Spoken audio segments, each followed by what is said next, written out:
nacional e as saídas que a esquerda está pensando. Eu tenho aqui na mesa do meu lado Plínio de Arruda Sampaio Júnior, que é professor aqui da Economia, né? A Maria Orlando Knast, que é professora da Unesp, né, de Araraquara, e a Helena Silvestre, que é do movimento Luta Popular, de movimento de luta por moradia. A ideia é que o pessoal, os convidados aqui façam uma abertura inicial e aí depois da abertura a gente abre para questões, debate, intervenções. Eu vou começar com a Maria Orlando aqui. Bom, pessoal, boa tarde. É muito legal estar aqui hoje, num momento tão importante, não só das universidades públicas paulistas, todas mobilizadas. Aliás, eu trago aqui a saudação dos grevistas de Araraquara, aos grevistas da Unicamp, né? Acho que pela primeira vez em 16 anos que eu estou em Araraquara, eu estou vendo pegar, de fato, uma greve de um modo muito bonito, né? A gente está tentando, inclusive, nesse momento, construir um movimento unificado com os demais segmentos, dos técnicos, administrativos e também com os estudantes. Aliás, o movimento estudantil de Araraquara está fazendo uma mobilização muito bonita e está, de fato, ontem leram um documento muito incrível, muito maduro, sobre as questões da universidade pública. Enfim, eu queria aqui, primeiro, agradecer o convite, né, da Mariana, do Murilo, dos demais organizadores desse encontro, e também agradecer vocês, né, a presença nessa tarde fria e justamente para falar de um assunto tão espinhoso como esse, que é a crise, né? Que crise que a gente está vivendo, uma crise gigantesca que vem, enfim, né, ocupando todos os espaços da nossa vida. Bom, eu acho um desafio para a gente aqui da mesa tratar dessa questão, porque imagino que a coisa da crise, ela deve estar na cabeça de todo mundo aqui, né? Todo mundo deve estar fazendo as suas reflexões a respeito de tudo que vem acontecendo. Então é difícil a gente realmente falar alguma coisa de absolutamente nova. Eu acho que nós estamos aqui mais para trocar ideia mesmo sobre as coisas que vêm acontecendo. Eu acho que a gente vai mais falar de crise do que de saída, porque eu acho que saída tem muita coisa acontecendo, muita coisa interessante, mas uma saída categórica de tudo isso que a gente está vivendo, eu acho que, pelo menos da minha parte, eu acho que eu vou ficar devendo para vocês. Bom, em primeiro lugar, para falar de crise, eu acho que a gente tem que primeiro pensar no Brasil, né? O Brasil vive em estado latente de crise desde o século XIX. E isso é uma coisa, instabilidade econômica, instabilidade política é uma característica constante, recorrente na história do Brasil. E o que mais chama atenção nesse processo todo é que essa crise, né, estrutural do Brasil é algo que parece que está sempre no imaginário de muitos intelectuais, né, de como superar essa crise, né? E, em geral, a saída para essa crise está no processo de desenvolvimento. Colocar o Brasil na trilha do desenvolvimento industrial, na trilha do desenvolvimento pleno do capitalismo por aqui, uma política de pleno emprego, industrialização e, vamos dizer, a consolidação das instituições democráticas que o Brasil nunca teve, né? Ou seja, também vislumbrar aqui para o Brasil uma diminuição das desigualdades sociais. Bom, É claro que eu não vou ficar falando da história do Brasil, mas nesse último período, aí eu estou pensando sobretudo nesses últimos 13 anos do PT, sobretudo no que ficou conhecido como chamado o neodesenvolvimentismo, ele de fato tentou representar tudo isso, né? Toda essa expectativa. Claro, o Plininho fala muito melhor do que eu sobre isso, né? Essa saída neo-keynesiana para os problemas causados, sobretudo, pelos governos que antecederam o PT, né? O governo de Collor, Itamar, sobretudo a FHC, os problemas, sobretudo para os trabalhadores. Então, que surge aí o neodesenvolvimentismo, ele aparece como que uma saída, uma alternativa àquele neoliberalismo do período anterior, né? Eu não pactuo dessa ideia, eu não acho que o neodesenvolvimentismo seja uma alternativa ao neoliberalismo. Ele, na verdade, dá continuidade aquele processo, só que com algumas diferenças, né?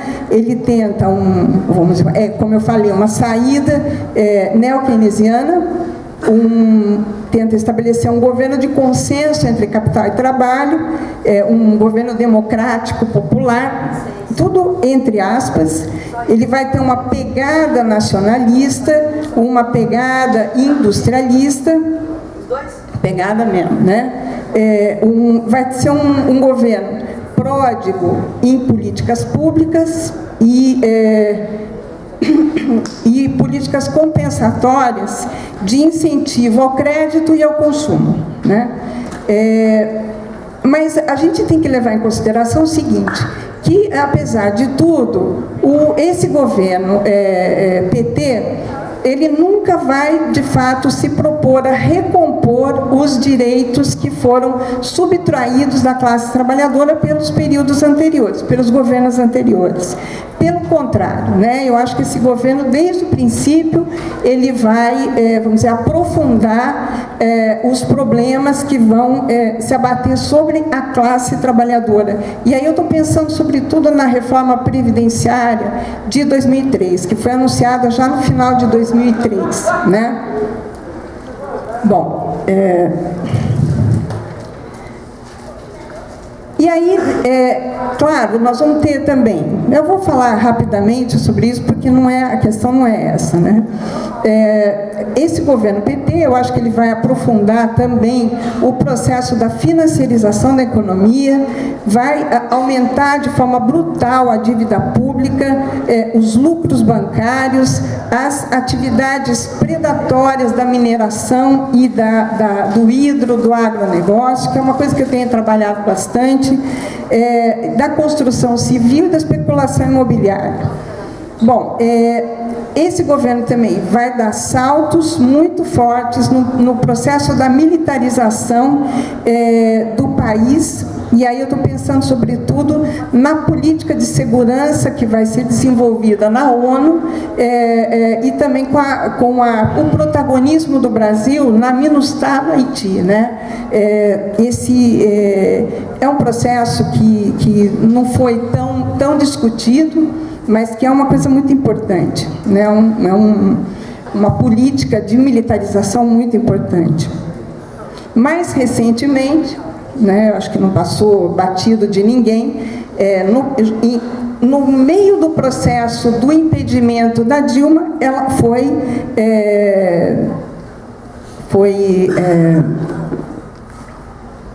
aprovada a lei antiterror, né? Isso daí foi uma coisa que já fazia algum tempo que vinha sendo arrastado, e também nesse processo da militarização do governo PT, a gente não pode esquecer a omissão do governo em relação ao extermínio de indígenas, né, que foi muito forte em algumas áreas, sobretudo de mineração e de agronegócio, de jovens negros das periferias e as remoções violentas em função de obras da Copa, obras do PAC, enfim, né? O que eu falo de omissão é o seguinte, o governo federal ele foi omisso em função, sobretudo, da política truculenta que foi desferida contra essas populações nos estados, né? Então, enquanto os estados tinham um governo do PSDB que comia o pau direto em cima dessas populações, o governo federal se omitia em relação a isso. Então, eu acho que se omite é porque pactua, é porque se acumplicia desse processo. Bom, e uma questão que me chama bastante atenção nesse período é que tenta recompensar todo esse processo com uma profusão de direitos para os indivíduos, né, de direitos para as chamadas minorias. Eu digo aqui, e depois a gente pode debater sobre isso, no ponto de vista sociológico, eu acho que esse governo foi um governo bem pós-moderno mesmo, né? Ele foi uma profusão de direitos para as minorias, para os indivíduos, enquanto que limpou totalmente do seu vocabulário a palavra classe social. Os termos trabalhador e trabalhadores. As políticas sociais... acho que vai dar... Que susto. Nem comecei. Bom, ele vai provocar, e é uma questão importante, eu acho que vai provocar, em função disso, né, essa profusão de direitos para os indivíduos e, vamos dizer, o apagamento de políticas, né, para os trabalhadores, limpando do vocabulário a questão da classe social, o governo vai provocar uma desertificação ideológica. Ele vai falar, sobretudo, para pobres, né? Pobres com consciência pequeno-burguesa, né? E isso é uma tragédia que vai acontecer durante esses 13 anos. Vai institucionalizar as lutas e os lutadores, vai trazer para o âmbito do governo uma série de lideranças que foram importantes no período anterior e que vai acabar com esse processo, aplacando a luta de classes que vinha avançando de alguma forma na década de 90, né? O enfrentamento contra o governo FHC. Bom, eu digo que esse foi o papel funcional dos governos do PT, né? O papel funcional que esse governo vai estabelecer dentro de no interior daquilo que eu vou chamar de crise estrutural do capital, né, que também muita gente chama de neoliberalismo ou estratégia neoliberal de desenvolvimento, né? O que seria isso, essa crise estrutural do capital, né? Seria um padrão destrutivo e predatório de acumulação, que vai chegar no Brasil via ditadura militar empresarial, né, para utilizar aí a forma do comparado, né? Então, esse processo ele entra no Brasil via ditadura militar, né? Assim, à luz, inclusive, de outros países, como Chile e Argentina, que vão ter características, vamos dizer, diferenciadas, quer dizer, esse neoliberalismo que entra no Chile e na Argentina é diferente, de uma certa forma, no primeiro momento, da forma como vai entrar no Brasil, mas algumas características desse processo, como financiarização, transnacionalização de capitais, exportação de bens primários, como a mineração e a revolução verde que vai acontecer nesse momento, né? Quer dizer, todo o processo do agronegócio, tal como a gente conhece hoje, ele vai começar ali naquele momento, nos anos 60, principalmente nos anos 70, é um processo que vai expulsar uma grande quantidade de camponeses, né, do campo para a cidade, para expropriar suas terras, também de indígenas, e isso vai provocar uma proletarização precarizada. Né? Quer dizer, você vai ter um processo de proletarização muito intenso nesse momento, mas já nasce de forma precarizada. Quer dizer, não vai passar por um processo de precarização, né, como vai acontecer em outros países. Aqui já nasce sob o signo da precarização.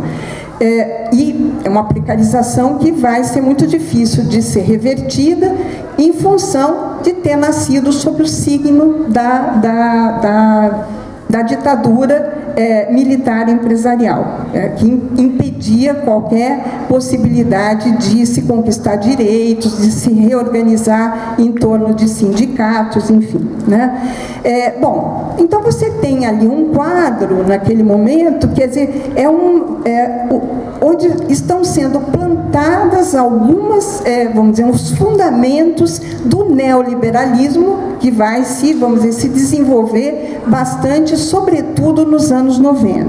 Mas ali você já tem as bases plantadas, né, e que vamos dizer, ramificar e se desenvolver bastante. Bom, enfim, por que eu chamo esse processo de crise estrutural do capital, né?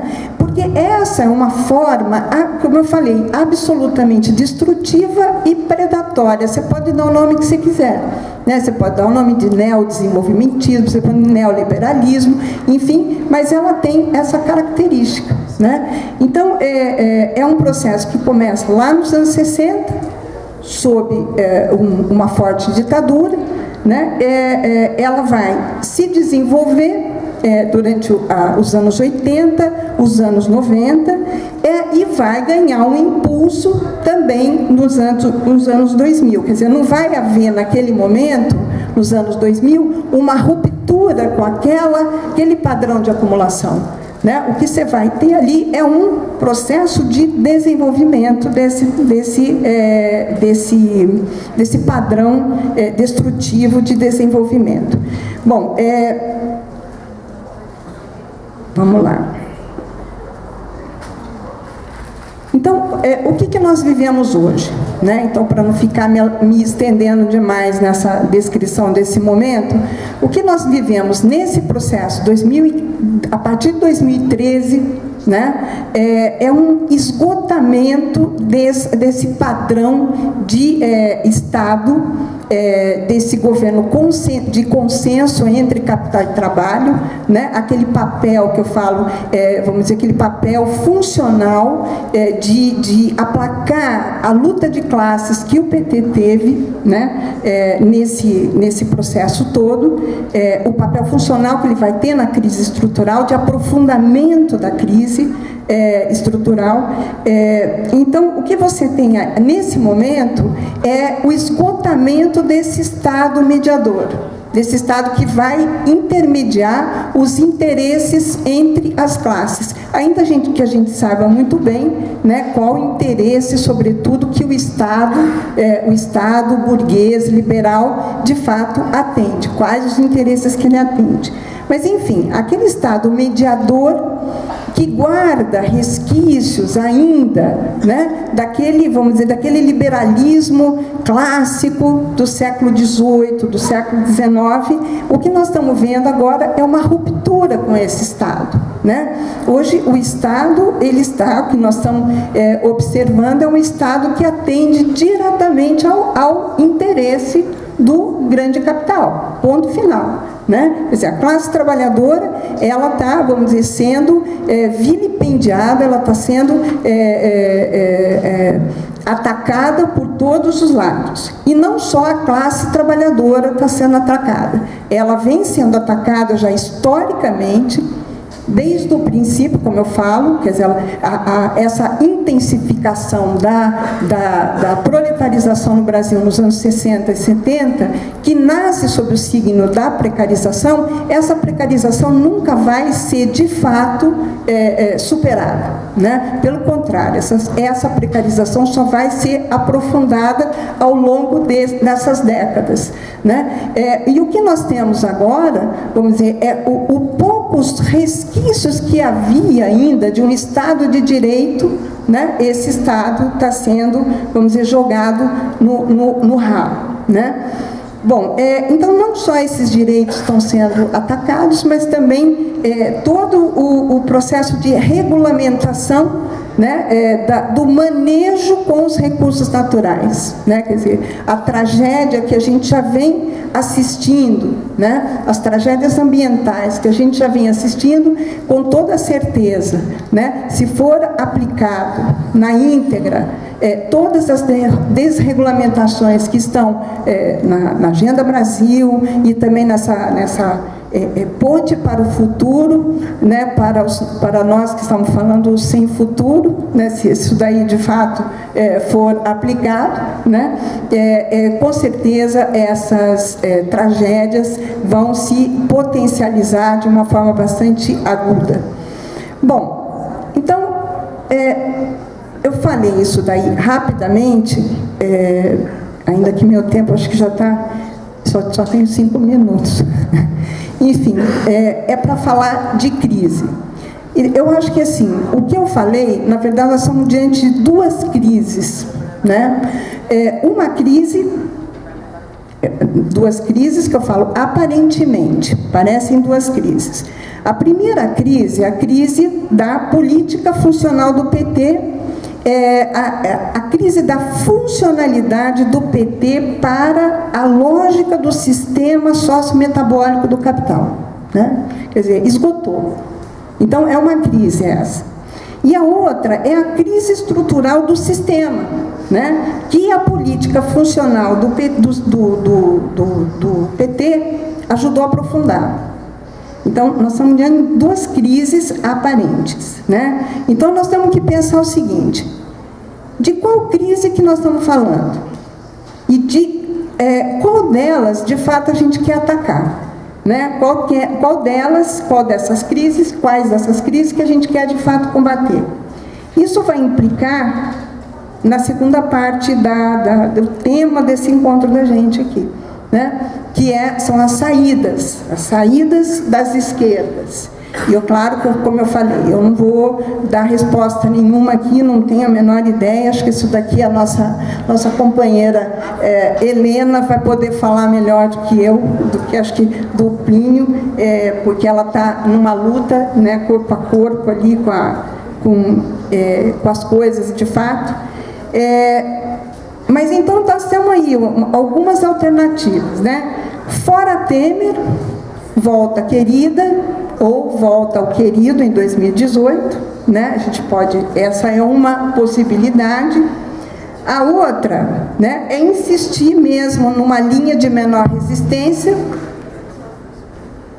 que é importante, não vou falar que não é importante, é necessário em alguma instância, mas falar fora Temer, eleições gerais e ponto final, num cenário de falência dos poderes legislativos, executivo e judiciário.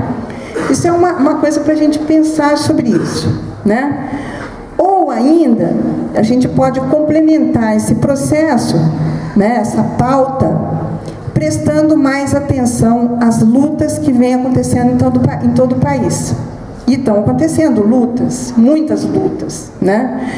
Então, eu estou pensando aqui nas greves que estão pipocando por todo o país de trabalhadores formais e informais, e isso que é muito importante. Porque essa é uma dimensão da luta que eu imagino que nós estamos travando dentro da universidade, como trazer para dentro da pauta nossa de reivindicações a luta dos terceirizados, né? Isso é muito importante, dos trabalhadores informais. Nós temos que pensar aqui no potencial, eu vou chover no molhado aqui, tá?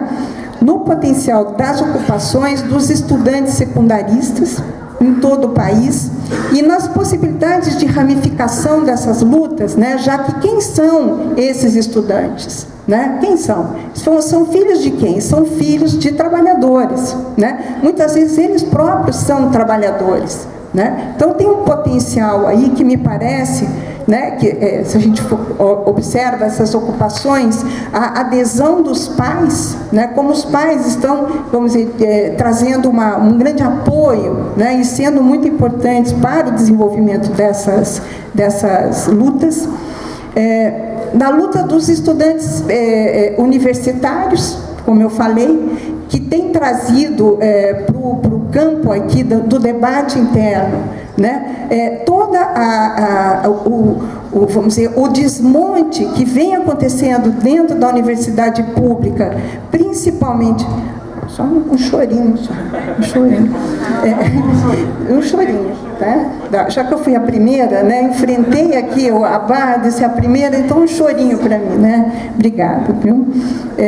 Bom, então nós temos que pensar também, né, nesses estudantes universitários que estão trazendo uma pauta que é muito importante, acho que principalmente no começo dos anos 2000, quando foi implementada aquela contra-reforma universitária, né, nós estamos sentindo agora, né, aquela catástrofe que foi aquela parceria público-privada, né, todo aquele processo que começa a avançar no começo dos anos 2000 e que agora a tragédia já está, vamos dizer, já está aí, está nas nossas barbas, né, e que, vamos dizer, hoje tem se potencializado bastante todo esse desmonte, esse sucateamento da universidade pública e vamos dizer, o caminho para a privatização. Então, nós estamos aqui. Outra questão que eu acho que é muito importante, né, a gente observar as ocupações dos indígenas pela retomada das terras, né, quer dizer, a autodemarcação de terras dos indígenas, que são lutas que, em geral, são feitas lá no meio do nada, né, que pouco ganha a mídia, a gente pouco fica sabendo, mas que é uma forma de luta muito interessante. Não são lutas reivindicativas, porque há muito tempo eles abandonaram a luta institucional, há muito tempo eles abdicaram e já se desiludiram com a possibilidade de uma FUNAI, né, abraçar a luta deles, a FUNAI e outras tantas fundações e instituições que estão aí para defender, que deveriam defender, né, o INCRA, enfim, né, são instituições que já perderam totalmente a sua função, né? Bom, eu tinha trazido aqui uma outra coisa para falar, mas, enfim, o que eu acho é que nós estamos diante de um momento em que nós não podemos olhar para o passado as formas das saídas, né? As saídas estão no aqui e agora, e elas estão apresentando coisas absolutamente novas para nós, né? A luta pela moradia, né? A luta pelo transporte, a luta pela escola pública de qualidade, que eram pautas que até pouco tempo atrás a gente achava que eram lutas que estavam relativamente resolvidas, né? Mas que hoje, diante do desmonte das instituições democráticas, né, são lutas que me parece que tendem a se radicalizar, né? Radicalizar não só do ponto de vista do próprio movimento em si, mas radicalizar em função da inoperância ou da incapacidade do Estado de atender qualquer dessas reivindicações, né? Então, me parece que as possibilidades de luta, elas são amplas, hoje elas são bastante importantes e necessárias. E como eu disse, né, a resposta para essas lutas não estão no passado. Eu acho que elas estão aqui e agora, estão no futuro. Obrigada.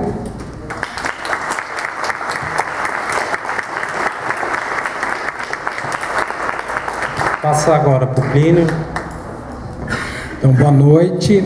Queria, em primeiro lugar, agradecer o convite, elogiar a iniciativa do coletivo de estudo da pós do IFISH de pautar o debate sobre o que fazer na conjuntura. Eu acho que esse é um debate vital neste momento.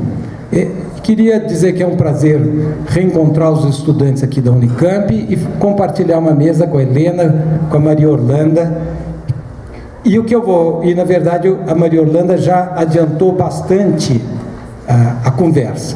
O que eu vou fazer, eu acho que é uma mediação ou uma continuidade, um complemento do que, da conversa começada pela Maria Orlanda.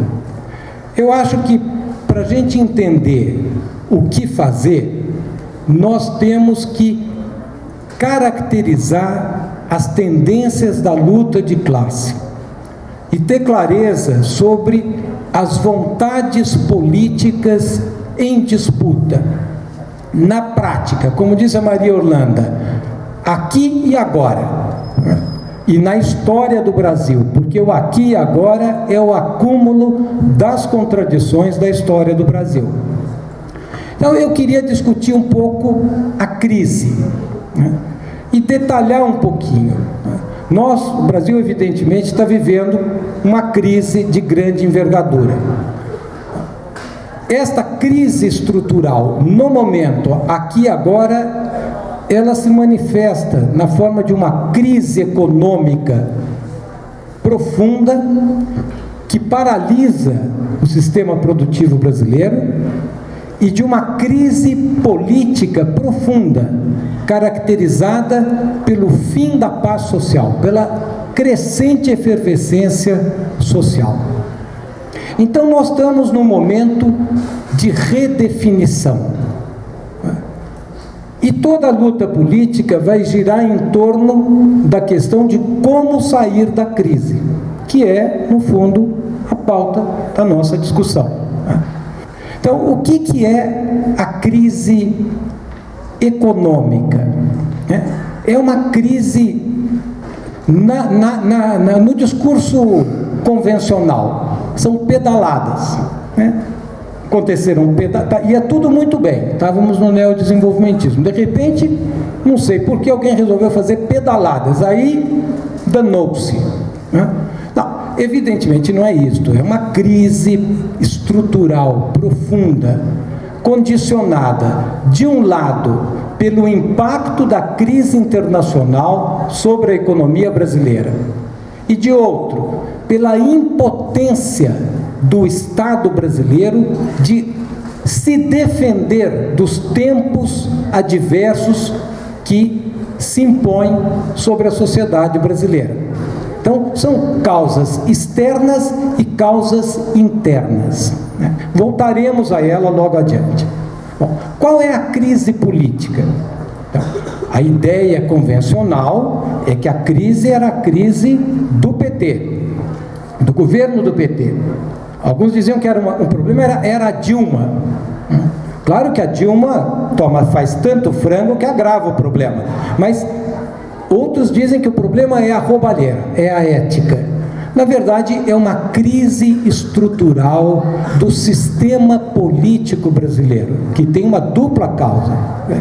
De um lado, a falência da nova república, ou seja, aquele pacto de poder que permitiu uma relativa paz social, porque num país como o nosso, nunca a paz social é permanente, mas se ela for relativa, já está muito bom.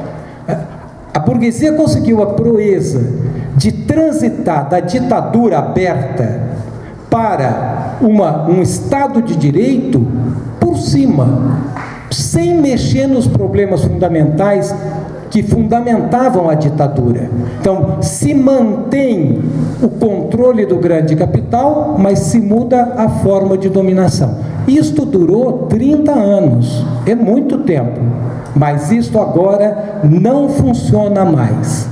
A desagregação do governo Dilma agrava esta crise. E a desagregação, que já começa do governo Temer, vai aprofundar ainda mais a crise. Porque, no fundo, qual é a crise concreta que está posta? A crise concreta é o caráter espúrio do ajuste que está sendo imposto ao povo brasileiro. Esta que é, digamos, em última instância, a crise. De um outro jeito, qual é a crise do sistema político? É a impermeabilidade do sistema às demandas populares. Quando o povo diz todos os políticos são iguais, ele, em certo sentido, tem razão. Porque o povo vota, e é como se não tivesse acontecido nada. Sempre as políticas seguem o seu próprio curso, que é o curso da vontade do grande capital. Então, esta que é a crise concreta que está posta. Bom, a crise coloca na ordem do dia resolver a crise. E a luta pela solução da crise está colocando frente a frente vontades políticas irreconciliáveis. Porque qual é a política do capital para resolver a crise? Atacar os trabalhadores, atacar os direitos do povo. Mas qual é a vontade do povo brasileiro? Manifesto de maneira clara nas campanhas pelas diretas já lá atrás, na campanha de 89, na campanha que elegeu a esperança para vencer o medo, nas jornadas de junho de 2013, a vontade concreta do povo brasileiro é direitos. Direitos. Primeiro, estes direitos foram codificados na Constituição de 88. Mas nas jornadas de junho, e por isso as jornadas constituem um marco político brasileiro, a moçada foi para a rua para dizer direitos já. Queremos direitos já. E como conciliar estas duas vontades? A vontade que diz, eu vou tirar teu direito, e a vontade do povo que diz, eu quero os meus direitos. Esta é a caracterização concreta da luta de classes. Então nós temos, na verdade, dois partidos em luta. O partido do ajuste, que organiza a ofensiva do capital sobre o trabalho, e o partido contra o ajuste. E nós temos que discutir quais são as tarefas do partido contra o ajuste. Mas para isto, eu acho que é importante a gente ter uma clareza sobre qual é a solução do capital. O que é exatamente a ofensiva do capital? Quais são as tarefas que estão postas para a burguesia brasileira? Para resolver a crise, a burguesia vai ter que reciclar o modelo econômico e reciclar o modelo político. Como é que ela recicla o modelo econômico? Aprofundando a liberalização. Todas as crises serão tratadas pelo liberalismo como crises provocadas pela falta de mercado. Então eles resolvem aprofundando o mercado. E isto é o quê? Isto é o ajuste. Chama ajuste. E eles vão ter que reciclar o modelo político. E o que é reciclar o modelo político? É reorganizar a contra-revolução permanente, que está vigente no Brasil desde o golpe de 64. E para isso eles vão ter que ajustar o Estado, o padrão de dominação, às novas exigências do metabolismo do capital, às novas exigências do capital. Então, o que é o ajuste? Vamos ter clareza, para a gente saber bem o que está acontecendo aqui. No curto prazo, o que é o ajuste? Recompor a rentabilidade do capital em tempos de crise, abrir negócios para o capital em tempos de crise. E qual é a mágica? Basicamente, 3 coisas: arroxo salarial, rentismo, dívida pública, fundos públicos, todos direcionados para alimentar o rentismo. E privatização e liberalização. Se eu não tenho novas frentes de expansão, eu transformo em negócio as coisas que já funcionam. Por exemplo, educação pública, saúde pública, pensão. E no longo prazo, qual é o ajuste? No longo prazo, o ajuste tem 3 elementos básicos. Primeiro, reduzir o nível tradicional de vida dos trabalhadores. Menos direitos. Reduzir, atacar as políticas públicas. Reduzir, esvaziar a soberania nacional. E especializar a economia brasileira na divisão internacional do trabalho. Então, este é o projeto para o Brasil. Esta que é a ponte que eles estão fazendo. E entre o curto e o longo prazo, o Brasil fica no limbo, fica no tempo do capital, porque na crise o capital sequestra o tempo. Ele captura o tempo, ele diz, qual é o tamanho do jogo? O jogo tem primeiro tempo 45 minutos, segundo tempo 45 minutos? Não. O jogo tem o tempo que eu quiser. É mais ou menos que nem a votação do Cunha, vocês lembram? Se ele não ganha, ele vai repetindo, vai repetindo. E qual é o tempo do capital? É o tempo de digerir um excedente absoluto de capital gigantesco por massas monopolistas de capital que têm uma capacidade financeira, tecnológica e um poder político imenso e que, portanto, resistem à digestão na luta do capital velho contra o capital novo. E nesse tempo a sociedade fica no limbo. Então, este é o projeto. Para onde aponta este projeto? Para a gente resgatar uma ideia importante da professora Maria Orlanda. Você diz, e daí? Isto leva o Brasil para onde? Para uma aceleração e um aprofundamento do processo de reversão neocolonial. Então, a crise estrutural do capital corresponde, na periferia latino-americana e no Brasil em particular, um processo de reversão neocolonial. Querem nos transformar numa espécie de uma mega feitoria moderna. Este é o projeto deles. E qual é o padrão de dominação adequado a este projeto? É um padrão que vai ter que, primeiro, adaptar as formas de satelização, as formas de dependência. O que o capital internacional quer? Mais liberalismo, mais privatização. O Estado terá que se adaptar a isto. Por trás da Lava Jato tem o quê? Tira capitais nacionais carcomidos. E o que entra no lugar? Entra o capital internacional numa nova relação com a burguesia brasileira. Este é um lado da reciclagem do padrão de dominação. E pelo lado interno, o que é importante? Se o capital oferece para o povo pau, o que ele precisa para dominar o povo? Pelourinho. Ele tem que controlar o povo, ele tem que controlar vocês, ele tem que controlar nós todos. E é por isso, e não é à toa, que vem a lei antiterrorista, Maria Orlanda. Exigência explícita das agências internacionais de risco, que verbalizam, por assim dizer, a vontade do capital. Claro, para diminuir o risco social. Então, este é o projeto deles. Eu tenho quanto tempo?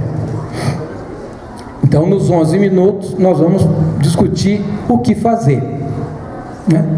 Então, o que fazer? Primeiro é importante saber o que não fazer. O que não fazer? Não repetir o que não dá certo. Tá certo? Então, só para a gente entender, o que não dá certo?